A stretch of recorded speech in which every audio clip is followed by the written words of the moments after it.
Hello friends, welcome to Mia's vlogs. இன்றைக்கி நம்ம மியாஸ் விலாக்ஸில் வளையல் மாலை எப்படி கட்டுறதுன்னு பார்க்க போகிறோங்க.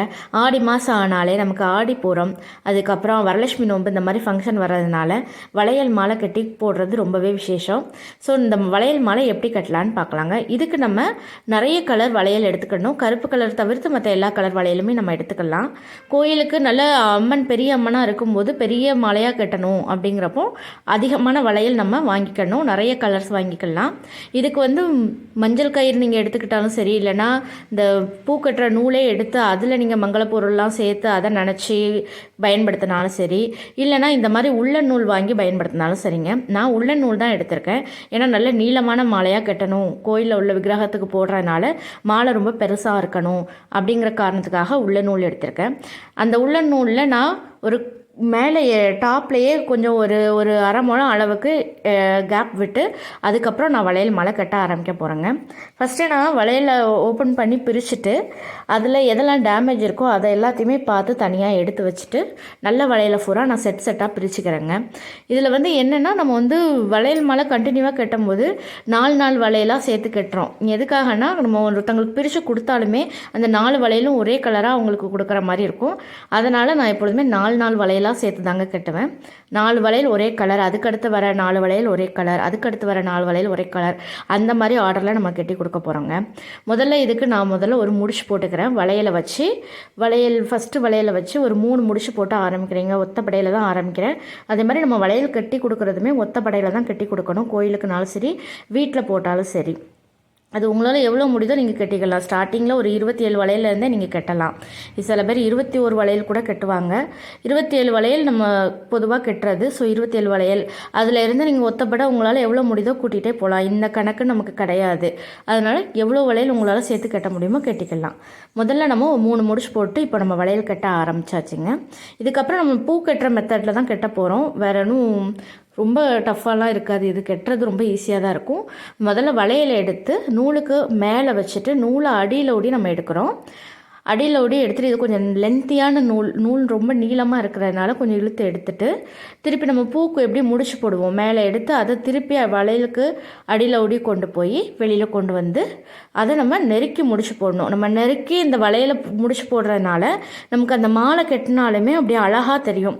நீங்கள் கொஞ்சம் கேப் விட்டு கட்டினீங்கன்னா அந்த மாலை கட்டி போடும்போது அது கொஞ்சம் கலக்கமாக உங்களுக்கு இருக்கிற மாதிரி இருக்கும். பட் நீங்கள் அதை நல்ல நெருக்கமாக எல்லா வளையலையும் வச்சு கட்டினீங்கன்னு நினச்சிக்கோங்களேன், பார்க்கறதுக்கே அவ்வளோ அழகாக இருக்கும். கோயிலையும் சரி, வீட்டில் நீங்கள் சாமி ஃபோட்டோவுக்கு போட்டாலும் சரி, விளக்குக்கு நீங்கள் போடுறதா இருந்தாலும் சரி, நீங்கள் நல்லா நெருக்கமாக கட்டி போடுங்க. பூ கட்டும் போதே நமக்கு நெருக்கமாக கட்டி வச்சாதான் பூ அழகாக இருக்கும். அந்த மாதிரி வளையல் மாலையுமே நீங்கள் நெருக்கமாக கட்டி போடும்போது இன்னும் அழகாகவே இருக்கும். நான் சொன்ன மாதிரி முதல்ல 4 வளையல் ஒரே கலரில் தான் வைக்கிறேன். இந்த மாதிரி நம்ம ஒரு 4 லைட் கலர் வளையல் வச்சு முதல்ல கட்டிக்கிறோம். அதுக்கப்புறம் ஒரு 4 டார்க் கலர் வளையல் வச்சு நம்ம இப்போ கட்ட போகிறோம். இந்த மாதிரி நம்ம ரெண்டையும் கலந்து ஒரு டார்க் கலர் ஒரு லைட் கலர் நம்ம கலந்து கட்டும் போது அந்த மாலையே பார்க்குறதுக்கு ரொம்ப அழகாக இருக்கும். இந்த வளையல் நம்ம கட்டிகிட்டு இருக்கும் போதே இடையில கொஞ்சம் லூஸ் விடும். நம்ம அதை கொஞ்சம் டைட் பண்ணி அட்ஜஸ்ட் பண்ணிக்கலாம். நம்ம கொஞ்சம் நெருக்கி விட்டு அட்ஜஸ்ட் பண்ணோம்னா கரெக்டாக அது செட் ஆகிடும். குழந்தை பாக்கியம் வேணுங்கிறவங்க, அதுக்கப்புறம் திருமண தடை உள்ளவங்க, வேறு ஏதாவது வேண்டுதல் வச்சுருக்கிறவங்க யாருனாலுமே சரி இந்த வளையல் மாலை ஆடிப்பூரத்தில் வளகாப்பு அன்னைக்கு அம்மனுக்கு கட்டி போடுறது ரொம்பவே விசேஷங்க. இந்த வளையல் மாலை நம்ம கட்டி போட முடியலன்னா கூட நம்மளால் முடிஞ்ச அளவுக்கு 1 டசன் வளையல்னாலும் வாங்கி நீங்கள் கோயிலில் கொடுக்கலாங்க. ஆடிப்பூரம் அன்னைக்கு நம்மளால் வளையல் வாங்கி கொடுக்க முடியலன்னா கூட பரவாயில்லைங்க. இந்த கோயில்களில் இருந்து வாங்கிட்டு வரக்கூடிய வளையல்களை ஒரு 2 வளையலாவது அன்னைக்கு நம்ம போட்டுக்கணுங்க. ஆடிப்பூரம் அன்னைக்கு கோயிலில் அம்மனுக்கு வளையல் போடுறது மட்டும் இல்லைங்க, அம்மனுக்கு மடி நிரப்புவாங்க. அந்த மடி நிரப்புறதுல சில கோயில்களில் இனிப்பு வகைகள், சில கோயிலில் பழங்கள், சில கோயில்களில் முளைக்கட்டின சிறுதானியமான பச்சைப்பயிறு, இந்த மாதிரியான விஷயங்களை வச்சு மடி நிரப்புவாங்க. இந்த குழந்தை வரம் வேணுங்கிறவங்க மறுநாள் அந்த மடியை பிரிக்கிற போது அந்த பிரசாதத்தை நம்ம வாங்கி சாப்பிட்டோம்னா அவங்களுக்கு சீக்கிரமாக குழந்தை பாக்கியம் கிடைக்கும். அதே மாதிரி நம்ம என்ன வேண்டுதல் நினச்சிருந்தாலுமே அந்த வேண்டுதலும் சீக்கிரமாகவே நடக்கணும்னு சொல்லுவாங்கங்க. இப்போ நம்ம வளையல் மாலை கட்டி முடிச்சாச்சு. ஒரு சுற்றுலே தான் நம்ம கட்டிட்டு வந்திருக்கோம். கடைசியாக முடிக்கும் போது மட்டும் 2 சுற்று நம்ம போடுறோம். கூட ஒரு சுற்று நம்ம போட்டாலும் பரவாயில்ல. ஏன்னா நம்ம லாஸ்ட்டாக போடும்போது நல்ல டைட்டாக முடிச்சு போட்டால் தான் உள்ளே இருக்க வளையல் நமக்கு கலண்டு வராது. இப்போ நான் ஒரு 2-3 சுற்று வரைக்குமே போட்டு நல்லா டைட் பண்ணி இழுத்து விட்டுட்டேன். இதுக்கப்புறம் நான் இந்த வளையல்லையே முடிச்சு போட போகிறேன். நல்லா டைட்டாக ஒரு முடிச்சு மட்டும் போட்டுக்கிறேன்.